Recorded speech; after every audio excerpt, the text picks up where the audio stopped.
प्यारे गुरु साथ संगत, जय जय नारायण नारायण नारायण। इन स्तुति सां सत्संग की शुरुआत था कयूं। तव्हां सभिनी जो स्वागत है।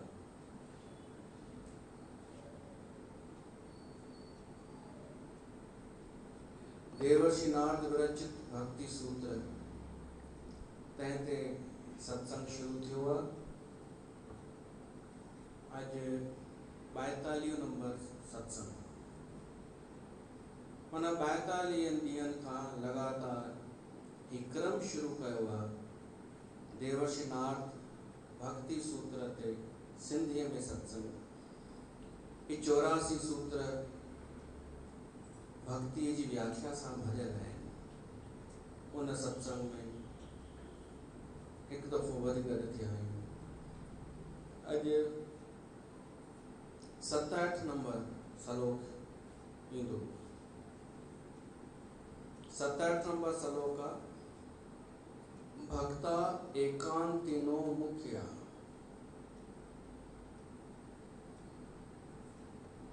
भक्ता एकांतिनो मुख्या। भगत जे लाइ एकांत मुख्य शय आहे। ऐं एकांत जो अर्थ आहे कि सिर्फ हिक खे ही ॾिसण। भक्ति में यो प्रमुख अंग आहे। संसार में तो अनेकता नजर ईंदी आहे, अनेकता विविधता। हिक शय में भी अनेक वैरायटी। कलर तो अनेक कलर है। एक कलर में भी कोई चुनाव करे, जी पीच कलर, तो पीच में भी अनेक कलर है। थोड़े थोड़े फर्क में अनेक थी सकन था। तो एडी विविधता होंदे भी भगत एक उन शय के ॾिसंदो आहे जेका इन्हनि सभिनि खे जोड़े वेठी आहे, वो परमात्मा। जीअं हार हूंदो आहे, मणकनि सां माला ठहियल हूंदी आहे, अगरि उन मां धागो निकिरी वञे त मणका बिखरजी वेंदा, पोइ संभालियो मणका, उनजी कुझु वैल्यू कोन्हे। धागो उनजे अंदरि अची करे माला थो ठाहे, उन्हनि खे हिकु सूत्र में ॿधे थो त सुंदर हिकु क्रम थो ठही वञे, बिखरियल मां हिकु माला थी ठही वञे। तीअं ही जेके तत्व आहिनि, पंज तत्व, धरती आकाश वायु अग्नि जल, इन्हनि खे जोड़े रखण वारी शक्ति आहे परमात्मा। सॼे संसार में एॾी विषमता, हर कंहिंजी बुद्धि पंहिंजी, मन पंहिंजो, हर ॻाल्हि पंहिंजी पंहिंजी, तॾहिं बि संसार हले त पियो थो न सुचारू रूप सां, व्यवस्था सां। उहो केरु आहे व्यवस्थापक?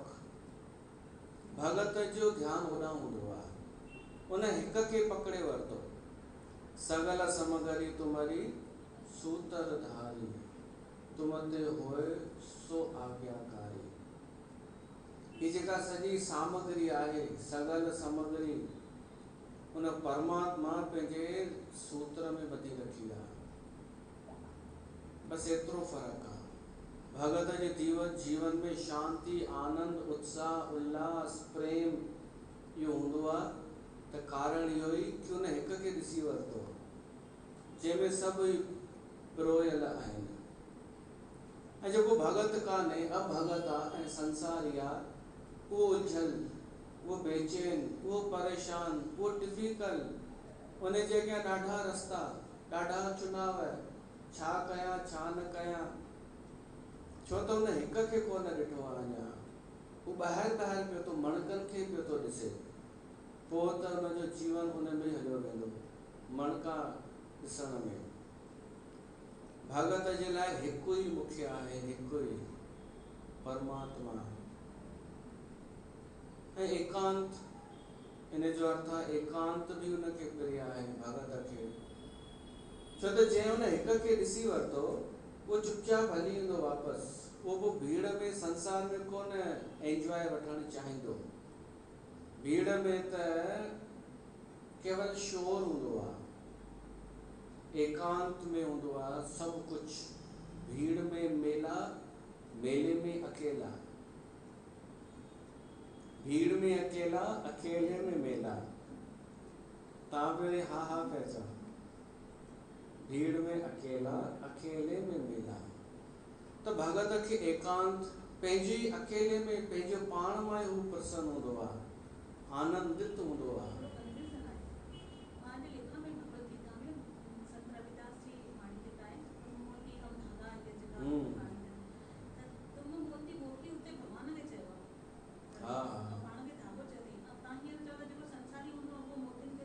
मां मोती चयो ई कोन, मणका ऐं मोतीअ में फ़र्क़ु आहे न। मोती महांगो थींदो आहे, मणको सस्तो थींदो आहे। रविदास ईअं तुलना कई आहे कि तूं मोती ऐं कीमती ऐं मां त धागो आहियां। धागो सस्तो थींदो आहे, हल्को थींदो आहे, सस्तो फ्रीअ में मिलंदो आहे। मोती फ्रीअ में कान मिलंदो आहे। ऐं मां हींअर मोतियुनि जी मिसाल कान ॾिनी, मणकनि जी। त मणका आहियूं असां सभु, ऐं असांखे पिरोए रखण वारी जेका शक्ति आहे उहो परमात्मा आहे। तर्क त आहिनि न असां वटि। हा त सम्झी वेंदा कयो कि भगत छो थो चई सघे। मूंखे बि पहिरीं मुंहिंजो बि ध्यानु कोन वियो, त मां बि सोचियो कि हू त ग़लति थी नथो सघे, हाणे सही कीअं साबित करणो आहे। हिकु माई रोज़ पंहिंजे घोट खे चए कि मूंखे हार वठी ॾियो, मोतियुनि जो हार खपे, मूंखे डायमंड जो हार खपे, मुंहिंजो बर्थडे अचण वारो आहे। त पोइ हिकु ॾींहुं घोट बि परेशान थी करे चयसि वठि गिफ्ट, तुंहिंजी अधु इच्छा त पूरी थी वई। माई गिफ्ट खोलियईं त हुन मां सॻो निकितो, धागो। चयसि हीउ छा आहे? चयसि इहो त हाली पाए सॻो, मोती पोइ धीरे धीरे वठंदासीं, अधु कमु त कयो मैं न। त ॾिठो वञे त धागे जी काई क़ीमत कान्हे, पर ही जेको हेॾो वॾो संसार आहे न, उनखे जोड़े रखणु वॾो कमु आहे। इहो सोचो त सही कि हिते कहिड़ी मिसाल थी हले, रविदास कहिड़ी मिसाल ॾिनी आहे। हिते थी हले हेॾी वॾी सृष्टि आहे अनेक, उन में हिकु त आहे कोई जेको उन्हनि खे जोड़े वेठो आहे, असां सभिनि खे कंट्रोल करे वेठो आहे। अॼु भी अनुभव सभिनि जो इहो आहे कि जिन जिन बुरा कर्म कया, बेईमानी कई, अधर्म कयो, उन्हनि खे फल मिलियो आहे, देर सां ई सही पर मिलियो आहे। इन करे सभु कंट्रोल में वेठा आहिनि। न त अगरि बेईमानीअ जो फल न मिले न त माण्हू त रोज़ सभु बेईमान थी वञनि। ईमानदार इन करे ईमानदार आहे छो त हुनखे पतो आहे कि फल त भोगणो पए थो। ते फल केरु पियो थो ॾे, इहो हिसाब केरु पियो थो करे सिस्टम, या उहा ई शक्ति आहे जेको सुचारू रूप सां हलाए पई थी। त भगत जो ध्यानु उन में ई हूंदो आहे, उन हिक में जेको लिकल आहे, जेको अदृश्य आहे, अज्ञात आहे पर आहे। भगत उनखे मुख्य सम्झंदो आहे ऐं ॿियनि खे वैज्ञानिक वारी अनेकता में फासंदो आहे, हिक हिक शइ जो पतो लॻाईंदो। ऐं फालतू माण्हू त न वैज्ञानिक वांगुरु पतो लॻाईंदो आहे, न भगत वांगुरु कुझु प्रेम कंदो आहे, उहो त पंहिंजो जीवन विञाईंदो आहे। ईअं ई फालतू अनेकता जे चकर में हुन हीअं कयो, हुन हीअं कयो, बसि इन में त थी सघे त संसार जी फालतू चर्चा छॾे ॾियो। अनेक उहे त एक चिड़िया अनेक चिड़िया, अनेक में उलझी वेंदा, हिक खे पकड़ियो। हिकु माना परमात्मा। पोइ हुन हिकु परमात्मा सां मिलाइण वारियूं ॻाल्हियूं कयो।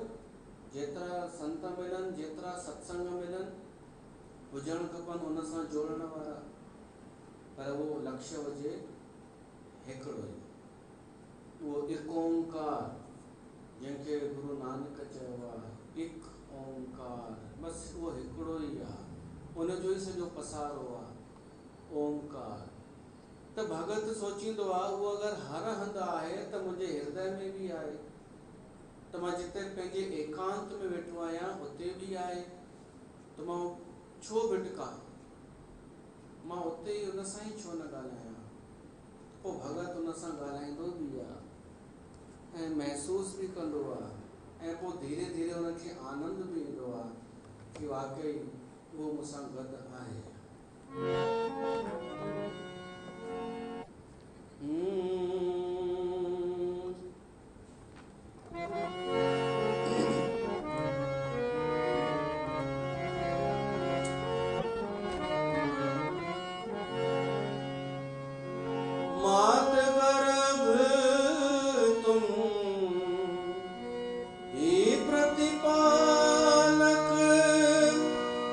मृत मंडल एक तो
फिर भी कभी अब नाम को तेरे आवाज में न दूंगा, मतलब मां घुरण जे लाइ तोखे सॾु कोन कंदुमि, कुझु पाइण जे लाइ न, बाक़ी दर्द भी तू चैन भी तू, दर्श भी तू, नैन भी तू, सब कुछ तू। तो भगत जे लाइ सिर्फ़ु हिकु वञी बचंदो आहे, उहो हिकु तू ही तू ही। हेॾो वॾो संसार सिमटजी करे हिकु वञी हुनजे लाइ बचंदो आहे। उनखे देवर्षि नारद हिन सूत्र में ॿुधायो आहे, भक्ता एकांतिनो मुख्य। भगत जे लाइ उहो एकांत अनन्य भाव ई मुख्य हूंदो आहे। अहिड़े भगत जी व्याख्या अचे थी, भगत जी महिमा थी अचे। हाणे जिते अहिड़े भगत जो वास आहे, उहा जॻह पवित्र थी वञे। जिते ॿ भगत बि पाण में मिलनि था, उहा जॻह बि पवित्र थी वञे। जेॾी महिल ॿ भगत पाण में मिलंदा आहिनि त छा थींदो आहे? ॿ भगत सचा प्रेमी भॻवान जा भगत पाण में मिलंदा आहिनि त हिकु तसल्ली थींदी आहे कि मां अकेली कोन आहियां, ॿियो बि कोई आहे। पोइ ॿई मिली करे रुअंदा आहिनि उन जे लाइ कि आहे बि प्यारो, पर विछोड़े उनजी मारे छॾियो आहे। ये गोपियूं पाण में मिली करे कृष्ण खे यादि करे रुअंदियूं हुयूं, उन जा गुण यादि करे, उन जूं लीलाऊं यादि करे, ॻोढ़ा वाए करे। देवर्षि नारद उन्हनि भगतनि जे लाइ चए थो, कंठावरोध रोमांच आशु भी। उन भगतनि जा कंठ अवरुद्ध थी वेंदा आहिनि, मन आवाज़ न निकिरे। जॾहिं माण्हूअ जो मन भरिजी ईंदो आहे त ॻाल्हाए न सघंदो आहे। जॾहिं सच में हृदय सां कोई निशानी अथव, जॾहिं हृदय सां कोई दुखी हूंदो आहे ऐं भाव सां प्रेम सां दुखी हूंदो आहे, उहो उनजो आवाज़ न निकिरंदो, छो त हेसि ताईं भरिजी ईंदो आहे उनजो कंठ गलो। आवाज़ किथां निकिरे? कॾहिं थियो अथव?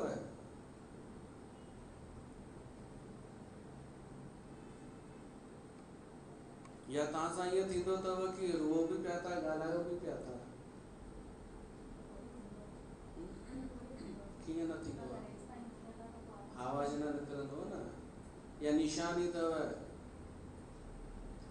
हिकु ॻाल्हि यादि रखिजो, हिन दुनिया में हर नाटक जो को न को प्रमाण मौजूदु अथव। बसि इहो आहे कंहिंखे ख़बर आहे ऐं कंहिंखे नाहे ख़बर। त जिन खे ख़बर आहे उन्हनि खां या त बची रहिजो या त नाटक करण ई छॾे ॾियो। ॾाढा माण्हू नाटक कंदा आहिनि, रुअंदा ईअं ॻोढ़ा तक वेही ईंदा, रोईंदे रोईंदे ॻोढ़ा वेही ईंदा उन्हनि जा।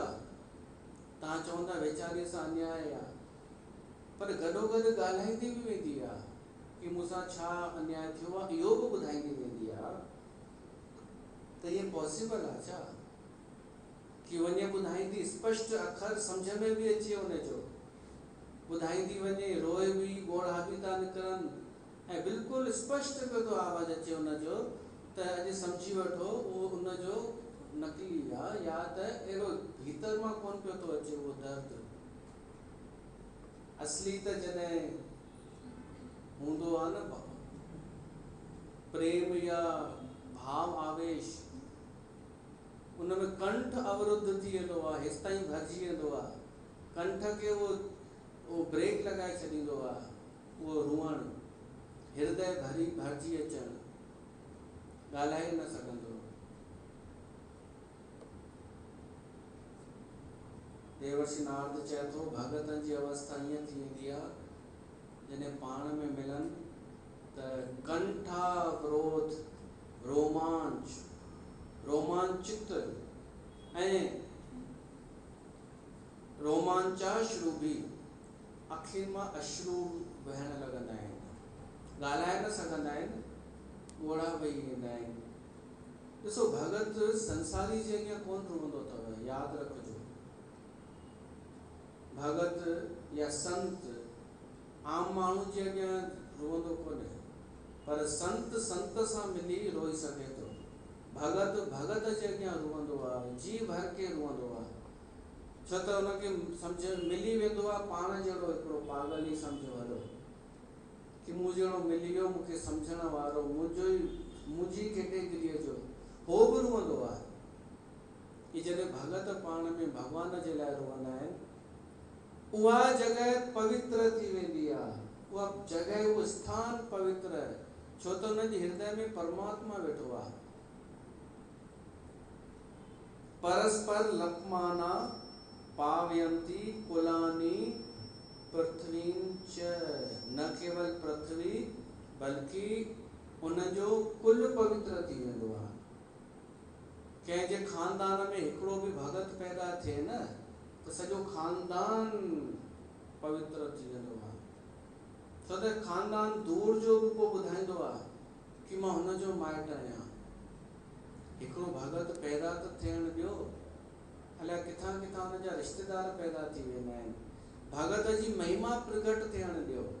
भगत त पैदा थींदो आहे त पहिरीं त हुनखे कोई पहचानींदो ई कोन्हे, पर जॾहिं हुनजी महिमा प्रकट थींदी आहे, पोइ अनेक खानदानी पैदा थी वेंदा आहिनि, उहा ई सरनेम खणी करे कि असांजी सरनेम हिकु ई आहे। ॾिस, कुल पवित्र ऐं पृथ्वी भी पवित्र आहे, जिते अहिड़ा भगत आहिनि। त महिरबानी करे पंहिंजे खानदान में अहिड़े भगत खे पैदा थियण ॾियो, रुकावट न विझो। परिवार में, खानदान में, पाड़े में अगर कोई भगत पैदा थिए थो, भक्ति करे थो, त तव्हांजो ई फ़ाइदो आहे। उनखे अञा वधण ॾियो। ज़रूरी आहे कि तव्हां भक्ति न कयव त ॿियो कोई बि न करे, तव्हांजे खानदान जो ई नालो रोशन कंदव। पर अधिकतर भगतनि खे खानदान वारा ई रोकींदा आहिनि भक्ति करण सां। परिवार वारा, मीरा जीअं चयो कि ॾाढो परेशान था कनि। जिते अहिड़ा भगत निवास था कनि, जिते भगत पाण में मिलन था, उहा पृथ्वी पवित्र थी वञे। ऐं जंहिं भगत जी अहिड़ी अवस्था आहे, संसार के छॾे करे भगवान सां जंहिं एकांत में प्रेम कयो आहे, उन जूं ॻाल्हियूं ॿुधी, उन जो चमत्कार ॾिसी या कोई संकेत ॾिसी हुन जा ॻोढ़ा वही था अचनि, कंठ अवरुद्ध थो थी वञे, त उहो पंहिंजे कुल खानदान खे पवित्र थो करे छॾे। ऐं जिते वरी ॿ टे अहिड़ा मिलनि, ही सत्संग छा आहे? सत्संग जो अर्थ छा आहे? सत्संग जो अर्थ इहो आहे कि उहे माण्हू अचो जिन खे भगवान सां प्रेम आहे, ऐं अची करे उनखे यादि कयो। बाक़ी छाजे लाइ थींदो आहे सत्संग? कणा प्रसाद जे लाइ। इहा धारणा पुराणी हटाइण खपे असांखे। जेको सत्संग जो रूप ठाहे छॾियो अथनि, टाइम पास, मनोरंजन। अॻे त धारणा सोईंदियूं हुयूं सत्संग में, दरबारुनि में। त मूंखे ॿुधायो, जेका भाॼी पे थी सोए, उहा सत्संग ॿुधी सघंदी? ॿुधंदी हूंदी, भॻवान ॼाणे। पोइ हुन में ग़लती कंदी सोहण में, उहो त बंदि थी वियो। वरी इहो हलंदो हो, ॿ मायूं पाण में मिलंदियूं हुयूं बाज़ार में, त देरि थींदी हुअनि त चवंदियूं हुयूं, हल पोइ शाम जो सत्संग में मिलूं था न पाण, उते ॻाल्हाईंदासीं, उते ॻाल्हाए वठंदासीं। पोइ चवंदसि, अरे यार उते त सत्संग थींदो त हाणे ॻाल्हाइण नथो ॾे। भाई सत्संग में त डिस्टर्ब हुनखे थींदो आहे पंहिंजे ॻाल्हाइण सां, त चवंदसि सत्संग खां पोइ ॻाल्हाईंदासीं न। हू हली वेंदो सत्संग करे, पोइ ॻाल्हाईंदासीं न पाण में। सत्संग जो उद्देश्य सम्झो छा आहे? सत्संग जो उद्देश्य आहे कि सभु उहे अचो जेके इन राह जा राहगीर आहियो, जेके परमात्मा मंज़िल ठाहे करे उन पथ जा पथिक आहियो, ऐं मिली करे भगवान जा गुण ॻायो। आओ सहेलियो, हिकु गुरबाणी ॿुधायांव, आहे त थोरी हुन अर्थ जी, पर हुन में ही अखर आहे भई अचो सहेलियूं, आवो मिलहो सहेलियूं, सचड़ा नाम लहे हाँ। अचो साहेड़ियूं मिली करे सचो नाम ॻोल्हियूं, परमात्मा सां ॻाल्हायूं, उन जा गुण ॻायूं। अर्थ इहो ई आहे, पर हुन में ॻाईंदा आहियूं असां जॾहिं कोई हली वेंदो आहे त। पर ॿिए ॻाल्हियूं ॾिसो त इहो ई आहे कि अचो साहेड़ियूं मिली करे भॻवान जा गुण ॻायूं। सत्संग इन लाइ थींदो आहे, दरबार इन लाइ थींदी आहे।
की हुक्म करे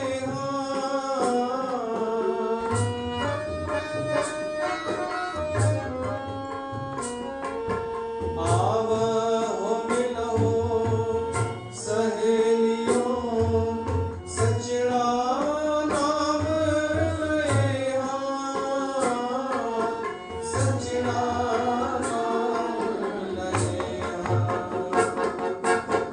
असाई ओथे जाना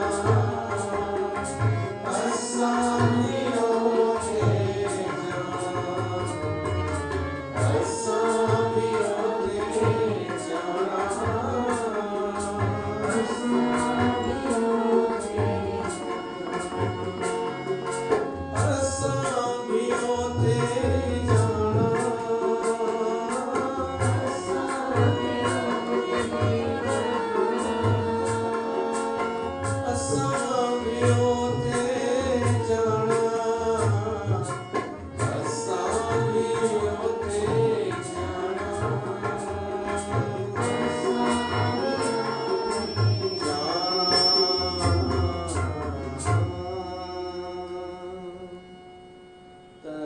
आवहो मिलहो सहेलियों सचड़ा नाम लहे हाँ सत्संग छाजे लाइ थींदो आहे मां ॿुधायांव वरी सिर्फ़ असां हिन दरबार जो तो ॿुधायांव मतां ॿिए हंधि बि ईअं ई सम्झो हिते सिर्फ़ भगवान खे यादि करण जे लाइ ऐं उन्हनि माण्हुनि सां मिलण लाइ जेके इन राह जा राहगीर आहिनि अगरि इहो उद्देश्य खणी नथा अचो त तव्हांजो अचणु मतिलब ई कोन्हे सही तो चवां न कोई ॿियो कुझु बि कोन मिलंदव तव्हांखे न ॻाल्हियूं मिलंदव न आडंबर मिलंदव न कूड़ मिलंदव न कूड़ी तारीफ़ मिलंदव न आश्वासन मिलंदव न इहो आश्वासन मिलंदव कि सभु ठीक थी वेंदई दुखड़ा लही वेंदई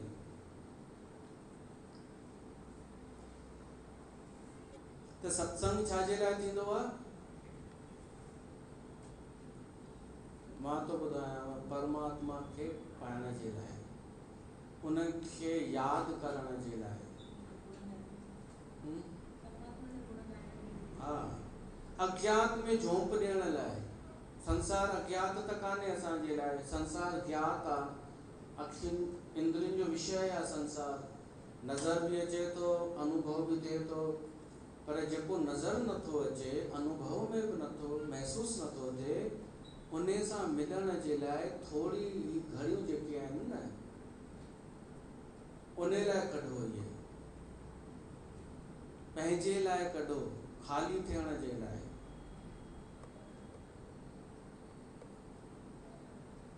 पदार्थ के भुलजण जे लाइ पदार्थ मात्र के भुलजी वञो उन तत्व के भौतिक तत्वनि के असां भुलजी वञो इन लाइ थींदो आहे सत्संग त जिते अहिड़ा भगत मिलनि था न उहा जॻह पवित्र थी वञे जिते उहे ॻाल्हाइनि था उहा जॻह पवित्र माना सत्संग जिते थिए थो ऐं हिक ॿिए खे छा तव्हांखे ख़ुशी न थींदी आहे कि मां अकेली आहियां संसार में भगवान खे पाइण चाहियां थी पर अकेली आहियां हिते अची करे मूंखे पाण जहिड़ा ॿिया बि मिली था वञनि त ख़ुशी न थींदी अथव कि हिते उहा जॻह आहे जिते असांखे पागल न चयो वेंदो हीअ ई उहा जॻह आहे व्यास गदी जिते उनखे आदर मिलंदो जेको सचो हूंदो जेको प्रेमी हूंदो ऐं जंहिंजे हृदय में करुणा दया हूंदी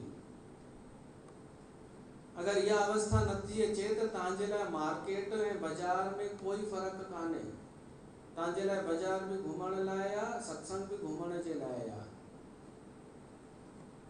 सत्संग सिर्फ मुझे कोशिश ये है सिर्फ हंगामा खड़ा करना मेरा मकसद नहीं दुष्यंत कुमार मेरी कोशिश है यह सूरत बदलनी चाहिए ये परिस्थिति ये सूरत जेका समाज जी आहे इहा मटिजणु खपे ऐं मटिजंदी, धीरे धीरे मटिजंदी। ही जेको सूत्र आहे न 68 नंबर आहे कि जिते भगत मिलंदा आहिनि उनखे यादि कंदा आहिनि, पाण में संभाषण कंदा आहिनि। सत्संग खां पोइ कॾहिं सत्संग जे बारे में ॻाल्हायो अथव? संभाषण अखर आयो आहे। सत्संग खां पोइ सत्संग जी कंहिं लाइन ते पॉइंट ते ॻाल्हायो अथव?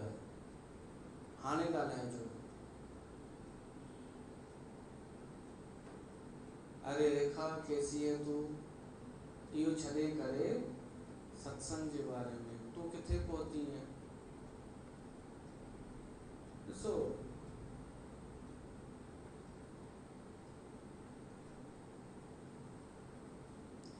विवाद अलॻि थींदो आहे, संभाषण अलॻि थींदो आहे।